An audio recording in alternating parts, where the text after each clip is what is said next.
Hey everybody, this is the legislative recap for the week. So we're going to start out, I think, with the president's executive order on the border. Aside from that rhyming, it doesn't do much else, quite honestly. As I think about it, there are so many exceptions. But on the face of it, saying that 2,500 people can come every single day illegally before anything happens, just understand 2,500 people are coming illegally every single day before you do anything.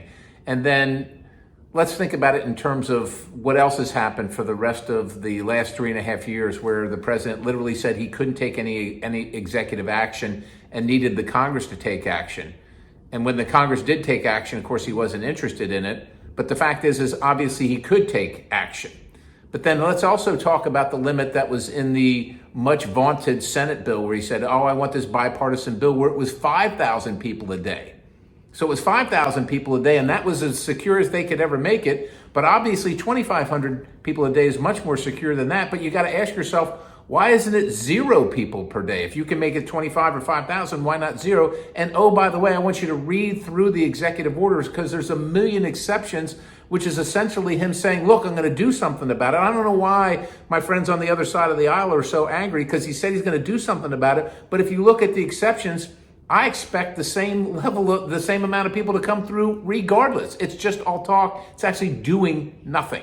So that's the executive order, and that's why I'm opposed to it, obviously, but that's what the president did. Can you tell us about the bill to fund military construction and Veterans Affairs and your amendment? Okay, so we call it MilCon VA, Military Construction and Veterans Affairs. It's an appropriations bill. It's where we're spending money, and that's where we're spending money on it. And so it wasn't perfect. No bills are, but I want to support our veterans and Veterans Administration, so I did vote for it. And I had an amendment to provide treatment for soldiers and service members that get post-traumatic stress disorder. I've had a separate bill on this for some time.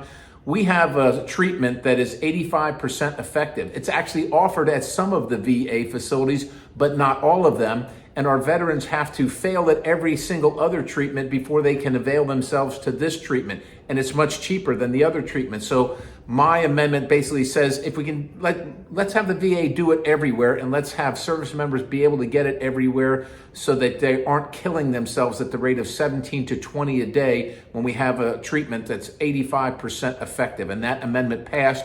And so I would hope that we could continue down that path and save our veterans. What did the House do this week in regards to the ICC, and how did you vote? Okay, so the International Criminal Court. First of all, I want you to know that I'm opposed to the International Criminal Court. It should not exist, and we should not recognize it in any form. This is globalists that want to use this international so-called court to prosecute Americans and so on and so forth. And of course, they want to prosecute the Prime Minister of Israel right now. The bill I didn't love because it provided sanctions for some things, but not for other things, which essentially legitimizes the court. And I don't think the court has any legitimacy whatsoever. But I do think it's important that the United States say that this court has no jurisdiction and is not legitimate. Again, not a perfect bill. And the other thing is I had amendments to kind of make it better, but under this system that we have here, no amendments were allowed. So my voice couldn't be heard. The only option I had was a yes or no vote. Those are the highlights for this week. Oh, well, those are the highlights for this week. And so we'll see you next week. And God bless you. Be safe out there.